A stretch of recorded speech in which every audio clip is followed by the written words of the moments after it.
FYI, if you did not hear the announcement, March Comes In Like a Lion is getting a season 2 later this year, so that's good. That is very good news, because honestly, I was getting kind of worried, because March Comes In Like a Lion has been a phenomenal series. I've enjoyed it from start to finish. It's been a very good journey, and I've loved the characters and the different types of, interactions we've gotten thus far. And I was getting worried that the series was going to end on a cliffhanger, and I was probably never going to get to see a season 2. But I'm very glad to hear that apparently we are going to be getting a season 2 by Studio Shaft, and I was just going to say thank you very much, Studio Shaft, for taking the time to animate this series properly and also make a season 2. I really do hope this series is selling well, because, I mean, I'm assuming it is. For them to make a season 2, it must mean that it's making money or whatever, so that's good to hear, and good to actually see that there was an announcement for March Comes In Like a Lion. So this isn't the end. Even though it'll be a while until I make a new video, March Comes In Like a Lion, this isn't the end of my videos for the series. So I'm glad. I'm very glad, because I was getting sad when I was watching this episode of it, and I found out about the news announcement. I was like, fuck yes! Fuck yes! Okay, so with that being said, with, talking about the season 2 and stuff, let's talk about the finale of March Comes In Like a Lion.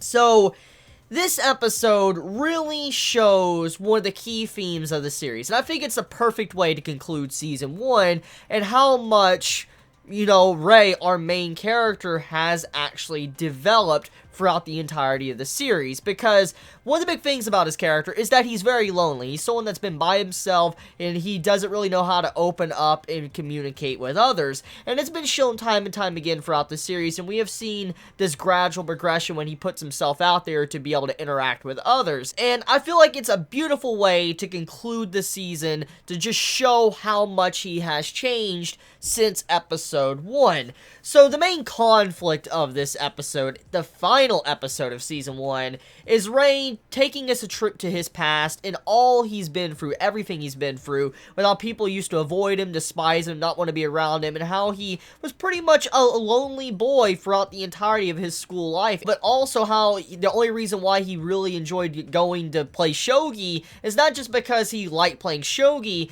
but because he wanted to be able to have someone sit across and to be able to have some form of human reaction, and that's what he really loved, his ticket. It was like his golden ticket to be able to have some form of, social gathering with someone, and it was really sad when you just see how much he really cherished those moments he had when he was sitting across from someone and he was going at them like, they were his opponent. It was a really sad moment, but also just shows you how much weight shogi means to, Ray as a character.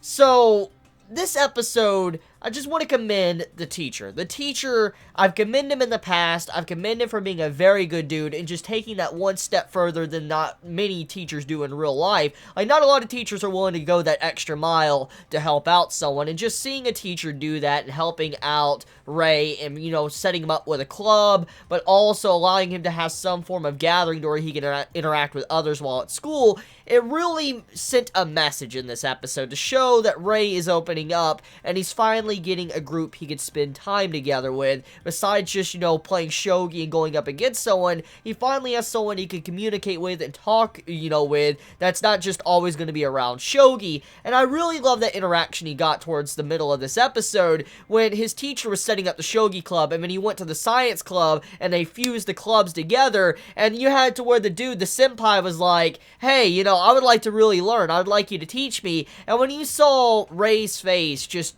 smile, and he just cheered up, and you see the blushing and all that, his cheeks all flustered, I was like, yo, that is such a sweet scene, just to see how he's acting in that scene, because, this is the first time someone's really wanted to spend time with him. I mean, he's had players from shogi and stuff that he's hung out with, and he doesn't really know how to interact with them, but this is something new entirely. I mean, he's been with, these sisters, and he's seen how they reacted, but this is something different. It's at school, and it's a gathering, a club that he's never really been a part of, and he has someone actually asking him, could you teach me, could you help me out, and all that, and that really means a lot. That's a big weight off of Ray's shoulders that he finally has removed now, because he now has someone he can communicate with, talk with about shogi and other things that's not even related to shogi. And so once again, I really love the theme of this episode, what it was trying to do with showcasing how much Ray has changed since the beginning of the series. And I mean, the other half of the episode, like the second half of the episode with the flashback, it kind of shows a very grim and darker side to what he's been through throughout his life, and how happy the first half is, and how happy his life is getting in the present day, thanks to everything that's been going on in Season 1 of March Comes In Like a Lion. So, the second half of the episode, it just shows a comparison with how the first part of the series was, and then comparing it to the later half of the series when he opens up. And like I said, I just truly enjoy the way that was shown, and the contrast between both halves of the episode. The first half, shows a very happier scene. It kind of starts off sad, but then it gets happy, but then we go into a flashback to just show how different it was in the past for him, and how he is now. And when you see how he tries to just interact with everyone, and then he tries to just, make it look like he's not by himself, or he doesn't have everybody's attention on him, it's something that many might have to face in real life. And I personally have been in that situation, so I understand Ray. I completely understand what he was trying to do, and he was trying to have fun by himself, but also not have anyone really realize he's by himself. And when he sits down in that seat in the bus to go home, and he's like, oh, I've been here by myself since the very start, I was like, that's really fucking sad, because that really just goes to show you how lonely he was throughout school, and why he never really cared about school. Like, he didn't really show like he wanted to connect with anyone because of just how lonely his childhood was.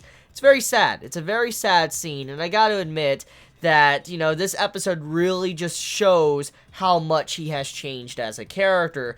So, yeah, like I said, perfect episode to conclude the series. It wraps that nice bow on top with how much Ray has changed since episode 1, and that's about it. I mean, I'm just now waiting for Season 2 to finally air, because I need to see the continuation and how much Ray is going to change in the upcoming season, but also how is, the problem with his sister going to be handled in the future. So let me know your thoughts in the comments below. I love you all so much. Please be safe. Chibi out.